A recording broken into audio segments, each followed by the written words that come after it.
El aborto es regulado por la legislación de cada país. Es así que en 26 países está totalmente prohibido. 39 lo permiten si la vida de la mujer está en peligro y en 56 países está permitido por motivos médicos. En 14 se permite por motivos socioeconómicos y en 67 países se permite si la mujer lo solicita antes de las 2 semanas de gestación.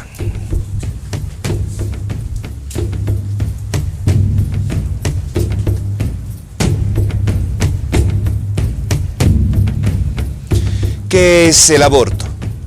¿Qué rol juega el varón, el hombre, en los procesos de aborto? ¿Qué pasó verdaderamente en los países donde el aborto es legal? ¿Será que en estos países todas las mujeres están militantes en los centros de salud abortando? A ver, veamos.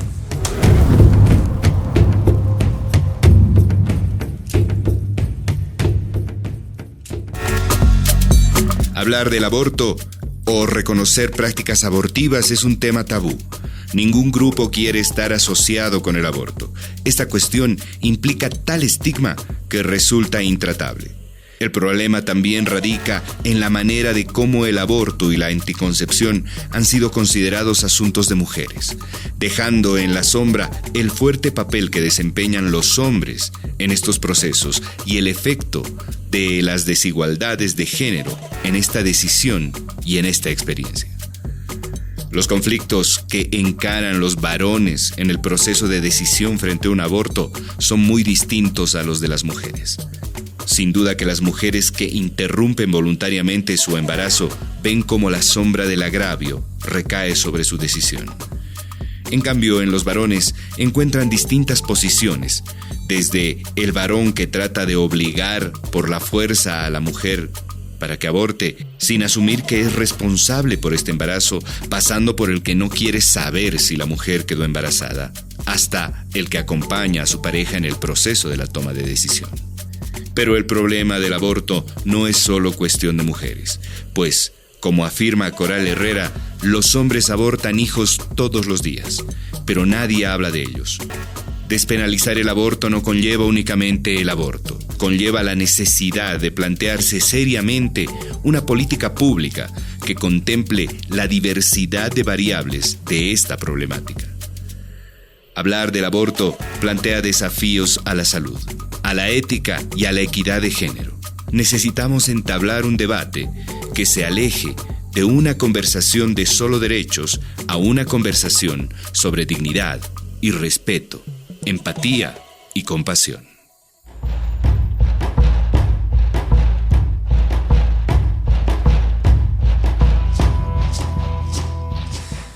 Vamos a irnos hasta México nuevamente para hablar en este espacio en el que ya en 2 oportunidades hemos podido contar con su mirada, con su visión que de verdad nosotros valoramos y mucho.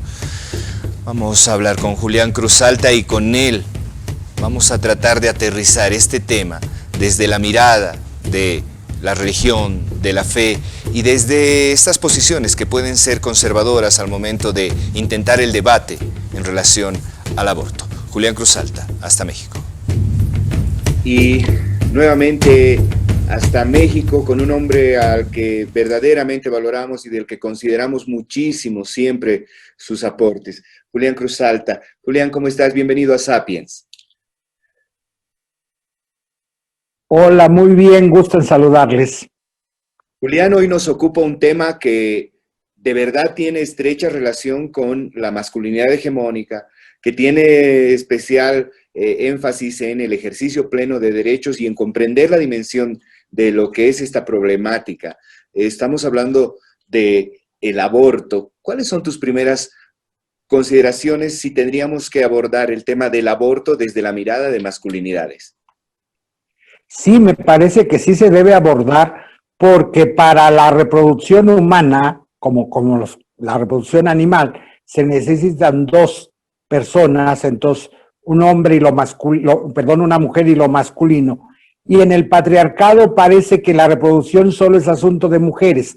Los hombres no tienen ninguna responsabilidad, no tienen ni capacitarse ni presentar. Y en México y en muchos lugares de América Latina, por ejemplo, pues el hombre no es responsable, va dejando hijos por todos lados y más bien eso es celebrado. Por eso es importante este tema. Es decir, quien decide es la mujer, quien lleva en su cuerpo la gestación es la mujer, pero esa mujer no se embarazó sola. Entonces es muy importante hablar de masculinidades e interrupción del embarazo, porque parece que los hombres no hacen nada y no son responsables de nada. En el último tiempo, Julián, justamente a partir de tratar de incorporar en el debate de las masculinidades, empezamos a hablar, y esto hasta cuando emites la oración hace bulla, ¿no? Y dices, los hombres también se embarazan, y los hombres también abortan, y de alguna manera esto le hace bulla a esta persona que tiene a lo mejor hasta en su estructura de pensamiento que esto casi es así una cuestión que estás inventando y que no sucede, ¿no? Sí, en este aspecto, pues quien embaraza y es parte de esta decisión son los hombres, y nuestros códigos que penalizan, solo penalizan a las mujeres como que se autoembarazaran, son ellas responsables. Mi mirada no es de penalizar solamente, no es del asunto de culpabilizar, sino de responsabilidad. Creo que falta un arduo camino educativo donde los hombres tienen que ser responsables también de su reproducción. Hablamos de anticoncepción y nada más se piensa en las mujeres, porque hay una irresponsabilidad del lado masculino, es decir, son responsables los hombres también de cuidar su reproducción y asumir una vez que se reproducen cuántas veces y con quién se quieren reproducir, porque pareciera que esto no existe ni en el discurso, ni en los procesos educativos, ni en la anticoncepción. Es decir, es común hablar de anticoncepción femenina, no es nada común de hablar de anticoncepción masculina. Incluso ni se ha desarrollado, las farmacéuticas no investigan porque no hay mercado, porque no hay educación. Es decir, como que el hombre no tuviera ese problema de cuidar su reproducción. No entra en la categoría mental de nosotros los hombres el asunto del cuidado y la responsabilidad. Entra en las mujeres, que tomen anticonceptivos las mujeres. Es decir, esto es una responsabilidad mutua y creo que sí tenemos que insistir en este discurso, porque no existe un proceso educativo, es más, no hay conciencia en la mayoría de los hombres de este tema. Julián, ¿cómo podemos entender la dimensión del abordaje de este tema? Si bien está absolutamente claro que debería ser un tema de salud pública, tiene desde luego un sesgo permanente a partir de las miradas de religiones, de creencias que limitan a veces la apertura para abordar este tema. Porque yo creo que desde la salud pública hay una mirada patriarcal y androcéntrica en este tema. Desde la parte médica, desde las políticas públicas, no se toma en cuenta cuando se habla de anticoncepción o de interrupción del embarazo, este tema de los hombres. No existen, no hay políticas públicas en este caso. Si hubiera una política pública desde los ministerios de salud, tendría que existir este tema, capacitación, talleres, sensibilización, anuncios a la población masculina de este tema.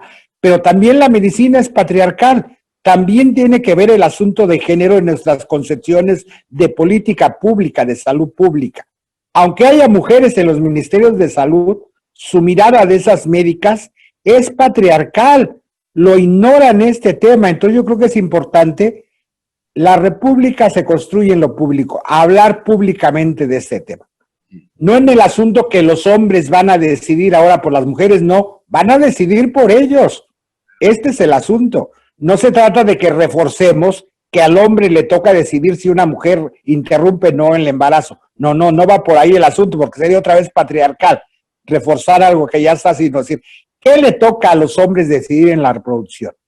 Y esto tendría que entrar en la política pública, pero como las políticas públicas también son androcéntricas, cuando tocan este tema, nada más tocan a las mujeres que son responsables. Bien. Julián, ¿por qué existe esta suerte de traba que se instala también desde las religiones y desde la fe? Porque las religiones, en lugar, muchas de ellas, de ser nichos de amor, de cuidado de la especie humana, donde uno crezca en armonía y en paz, se han vuelto lugares de muerte y exclusión. nichos no ecológicos que no acogen a las personas. Y las religiones patriarcales, entre ellas el cristianismo, pero por desgracia no solo el cristianismo, en todas sus iglesias, muchas religiones patriarcales se vuelven lugares de exclusión donde son antropocéntricas. El ser humano es el centro. La creación no importa. Aquí viene el problema ecológico. Esto es más grave. Somos grandes depredadores porque la religión ha apoyado esto de que el hombre, la especie humana, es el centro de la creación. Tenemos que volver a religiones más holísticas. Es importante. Este tema va unido a que no nos importa el dolor de las otras especies. Nunca los animales habían sufrido tanto en la historia de la humanidad como hoy. Las granjas industriales, los mataderos, tenemos que comer, pero no con tanto sufrimiento. No nos importa el dolor animal, no nos importa el dolor humano. Para mí es clarísimo que van unidos. Y esto lo refuerzan las religiones en el libro del Génesis. Le dieron a Adán la creación como dueño y señor. Es una mala lectura. Adán es el jardinero y Eva, por lo tanto no es el dueño, es el responsable de cuidar la creación. Entonces, eso es una religión patriarcal, antropocéntrica. Y luego la androcéntrica, dentro de la especie humana, el varón está sobre la mujer, también se la dieron. La mala lectura del Génesis de la costilla, de Adán salió Eva, como secundaria. Una lectura bíblica quiere decir que están hechos de lo mismo, eso significa la costilla, no superioridad. Que son lo mismo, esta es la lectura del libro, pero el mundo patriarcal la lee como que está subordinada, salió de su costilla, es propiedad de él. Entonces, estas miradas hacen mucho daño. América Latina es religiosa, profundamente cristiana. Aquí no ha hecho daño el fundamentalismo islámico, es el cristiano. Es plural y diverso, pero la mayoría de iglesias cristianas son de esta mirada patriarcal. Llámense evangélicos, metodistas, bautistas, católicos. Tenemos esta mirada fundamentalista y hoy en lugar de abrirnos se viene reforzando. El evangelismo que viene cundando América Latina, Bolivia, no es un evangelismo de apertura, es fundamentalista. Yo hablo en esto más y como usted es católico, por eso le duele que va aumentando el evangelismo. No, para mí no ese es el problema. Si hubiera iglesias metodistas, bautistas más abiertas, qué bueno que la gente va en ese camino, que deja la mirada católica fundamentalista. Pero el problema es que las iglesias que van avanzando en América son de una mirada muy patriarcal, muy fuerte, donde las mujeres no cuentan. Entonces, sí tenemos un tema de religión que va reforzando esta mirada masculina impositiva. No se trata, por eso insisto, el tema es muy importante, qué bueno que lo plantean. No se trata ahora de excluir a los hombres. No, eso no es el feminismo. El feminismo es incluyente, eso sería el mujerismo, la venganza de las mujeres. Ahora no vamos a hablar de hombres. No, es necesario hablar de la masculinidad y todas estas cuestiones reproductivas, porque los hombres han dominado cursos muy impuestos religiones. La mayoría de curas, cardenales y pastores son hombres. No vemos una pastora fuerte en América Latina, siguen siendo hombres, aunque no sea iglesia católica, y es mirada patriarcal. Y cuando aparece una pastora, cuando uno escucha su discurso, la mayoría también son de mirada patriarcal, porque esto no es biológico, es mental, es epistémico. Cómo vemos la vida. Y así nos educaron a hombres y mujeres en la religión. Mientras esto no cambie, tendremos que tener un discurso fuerte de políticas públicas más laicales del Estado laico, porque el discurso religioso no es que sea malo en sí. Yo no estoy en contra de los discursos religiosos, estoy en contra de discursos religiosos fundamentalistas masculinos, aunque lo diga una mujer. Escuchan a la prédica de una pastora y reproduce un discurso de hombres también. Es cierto. Julián, gracias. Siempre es grato escucharte, siempre es grato poder, a partir de tus criterios, seguir con la discusión acá en Sapiens. Nos ayudas a pensar y nos abres algunas otras ventanas que a lo mejor teníamos cerradas en la conversación. Te agradezco mucho y que siempre estés bien. Te saludo hasta México. Igualmente, saludos, que sigan creciendo y trabajando. Gracias, gracias Julián, que estés muy bien.